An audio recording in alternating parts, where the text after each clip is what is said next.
Alors, l'imaginaire des inégalités. Pourquoi? Les inégalités augmentent de nouveau dans les pays de l'OCDE depuis la fin des années 80. C'est un phénomène qui est connu et documenté. Ce à quoi on a voulu s'intéresser dans ce dossier, c'est pas tant ce phénomène économique et statistique qu'on va dire son soubassement imaginaire. En tout cas, c'est l'hypothèse qu'on a voulu explorer.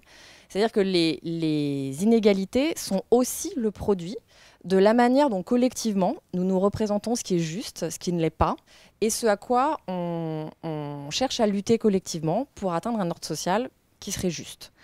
Alors ce qu'on peut dire, c'est que tout le XXe siècle a vraiment été travaillé par ce qu'on peut appeler un imaginaire égalitaire. Donc c'est dans la foulée de l'industrialisation de nos sociétés, de la prise de conscience d'inégalités criantes et notamment des conditions de vie de la classe ouvrière. Quelque chose s'est constitué lentement depuis la fin du 19e pour réclamer une certaine convergence des conditions de vie sociales et économiques des individus. Le 20e a été très marqué par ça et on peut dire que la structuration de nos États-providence sont le produit de ce lent travail de nos imaginaires. Depuis les années 90, on peut dire que quelque chose a changé. Ça a été imperceptible au début. Et c'est ce que le sociologue François Dubé, dans ce numéro, a appelé le passage d'un modèle de l'égalité des places à un modèle d'égalité des chances. C'est-à-dire que à partir des années 90, la diversité interne des sociétés, la prise de conscience qu'il y avait des groupes sociaux, les femmes, les personnes de couleur qui étaient discriminées, a complètement changé les termes de notre débat sur la question de la justice sociale. La figure de l'injustice n'était plus tant l'inégalité que la discrimination. Dès lors, la justice sociale, c'était moins l'égalité des places que l'existence d'une compétition juste pour accéder à des positions inégales. Et ça a une conséquence majeure sur notre vision collective de l'inégalité. Pourquoi? Parce que dès lors que la compétition était juste, l'inégalité pouvait être justifiée. Et c'est ce qu'on a appelé la justification méritocratique des inégalités.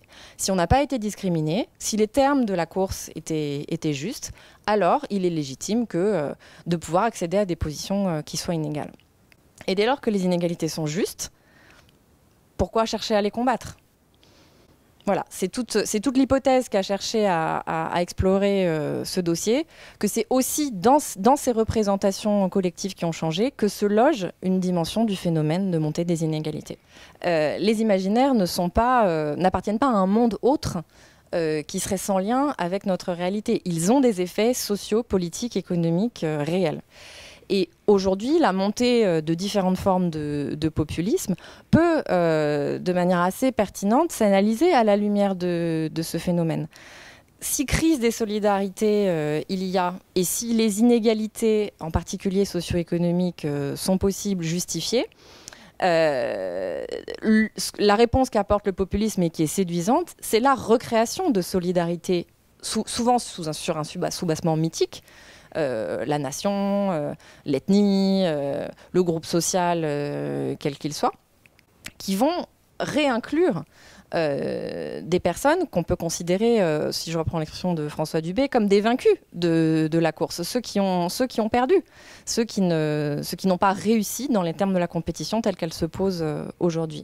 La littérature, le cinéma, les séries sont des lieux majeurs d'expression de cet imaginaire qui travaille.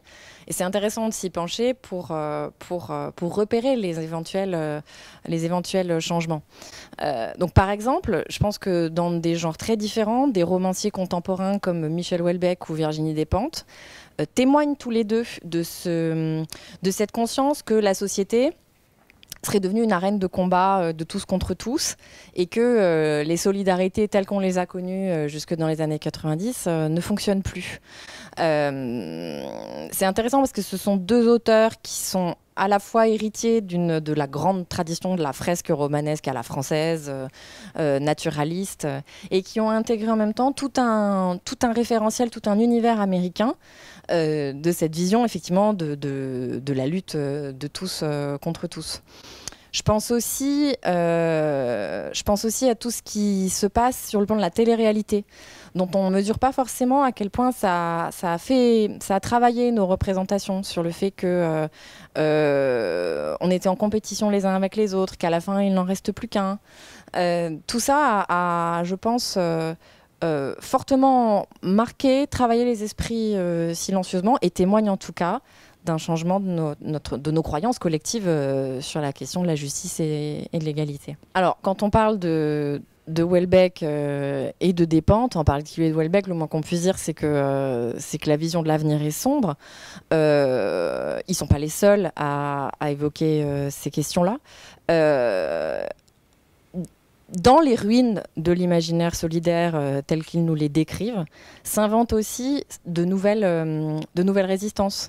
S'arment aussi la possibilité de contestations futures qui prendront de nouvelles formes, qu'on ne connaît pas forcément, mais qui en l'état témoignent qu'un travail est en cours, quoi.